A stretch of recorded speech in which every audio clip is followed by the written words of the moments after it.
जो अवैध वसूली कर रहे हैं, जिसमें से एक अभिनव पाल है, उनके संरक्षण में जो उनके सरगना है, खुद को बीजेपी के बड़ा नेता बताते हैं, जिसका नाम है संदीप गुप्ता।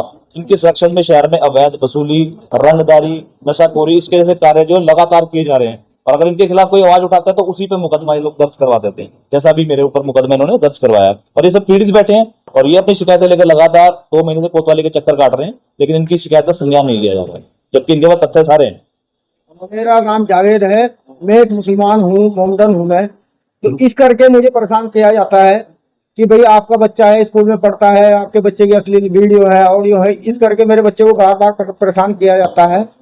तो इस एवज में मैं मीटिंग करी इनसे, अभिनव पाल और से, कि भाई मेरे बच्चा ऐसे ऐसे है, आप क्या आपके पास एविडेंस है, कैसे है। तो उन्होंने ये कहा, उन्होंने कहा आपकी जो ऑडियो वीडियो है वो हम डिलीट मार देंगे, आपको 50,000 रुपये लगेंगे। अनिल गुप्ता जी उसे डिलीट मारने के लिए कह रहा है, अश्लील वीडियो बता रहे थे वो मुझे। आपने क्या चेक करा था सुबह? सर उन्होंने मुझे कुछ नहीं दिखाया। अगर मैंने पूछा उनसे, मुझे ये कहा है, उन्होंने कहा आप यहीं देखोगे या कोतवाली जाओ। मेरे बेटा तो कह रहा है, उन्होंने कहा पापा मेरी तो कोई गलती है ही नहीं, बल्कि मैं अपने बेटे का 1 हफ्ते से ज्यादा हो गया मैं अपने बेटे का फोन अपने पास ही रखा हुआ है। इसलिए मैंने जल्दीबाजी में मैंने कहा पता नहीं हो, शायद ऐसा हो।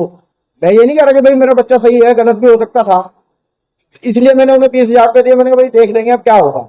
अनिल गुप्ता है, वो ऐसे ही करते हैं भाई, किसी के भी साथ कर देते हैं। बीच में भी 1-2 के साथ उन्होंने किया है। ये डराने का जो माहौल है, डर की वजह, हिंदू मुस्लिम वाली बात है। कैश दिए थे मेरे साथ में जो लड़के थे, वो भी मेरे पास में है, मैं उन्हें बुला लूंगा जब मर्जी। आरोप उन पे यही है, उन्होंने मेरे भाई को किसी भी उसमें पकड़ा, ठीक है, हमने सब कुछ एक्सेप्ट किया कि हाँ चलो पकड़ा, जो भी चीजें हुई, लेकिन उन्होंने बोला मुझको पैसे लेने के बाद भी उन्होंने वीडियो वायरल करा। मेरे भाई की 19 साल उम्र है, कोई फ्यूचर नहीं है क्या आगे? मैंने उनको बोला ये बात कि उनका वीडियो वायरल हो गया, मैंने चौकी में बोली, सब जगह बोली जाने के बाद उन्होंने मेरे को कोई रिप्लाई नहीं दिया। पैसे देने के बाद मतलब उन्होंने मेरे भाई का वीडियो डाला, पहली बात। और दूसरी बात है, मेरे से बदतमीजी करी है। मैं ये चाहती हूँ कि उनको मुकदमा हो, जो उसको जो मारने पीटने की है, जहाँ पे उसको पकड़ा, जिस होटल में उसको बिठाया गया। वैसे ये बताइए कि किसी लड़की को लेकर होटल में आए थे, नॉर्मल थी, लड़कियां थी वहाँ पे, मेरे भाई का फेस कवर नहीं था, जो लड़कियां थी उनका फेस कवर था जी। बस मैं ये चाहती हूँ, जो मेरे से बदतमीजी करी उन्होंने, बहुत गलत बोला है कि बिल्कुल भी मतलब बोलने लायक चीजें नहीं है, ऐसा मुझे बोला है उन्होंने। ये शर्म नहीं, इंसानियत दिखाते ना कि हम लोग ये कर रहे हैं, हम वो है, कुछ भी नहीं है। सिर्फ 15,000 रुपए लिए, कैश लिए, जहाँ लिए मैं सब कुछ बता सकती हूँ, कहाँ लिए, कौन सी गली में लिए, कहाँ खड़े थे, मैं सब बता सकती हूँ। जितने वो लोग थे मैं सबकी शक्ल जानती हूँ, 3 के नाम जानती हूँ बस। मेरी बात आप सुनो, उस वीडियो में ऐसा कुछ था या नहीं था कि 15,000 देने पड़े। मेरे भाई को पकड़ा, पुलिस ने नहीं सुना, इन्होंने मुझे इतना मतलब डरा धमका दिया।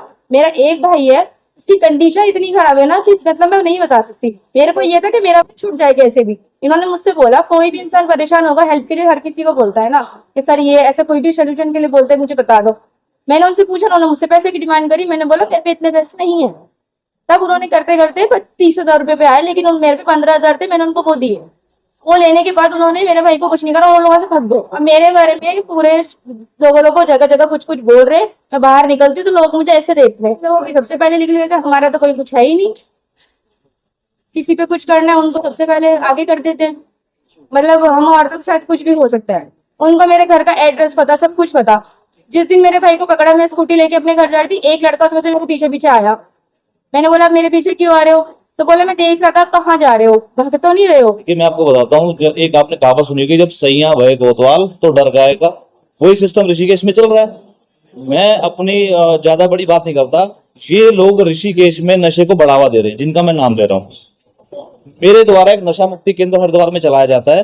जो पीड़ित परिवार नशा अपने बच्चे का छुड़वाना चाहता है, जिसके पैसे से भी सक्षम नहीं है, तो मैं उसको फ्री में भी अपने वहां रखता हूँ। अभी आप देखिए, एक बुजुर्ग महिला थी जो कश्मीरी पंडित खुद को बता रही थी, उनको हम गंगा किनारे से लेकर गए हैं, 70,000 रुपए उन पे लगाया, और वो हमारे आश्रम में है। ऐसे बहुत से लोग हमारे आश्रम में हैं जिनका फ्री ऑफ कॉस्ट इलाज हो रहा है।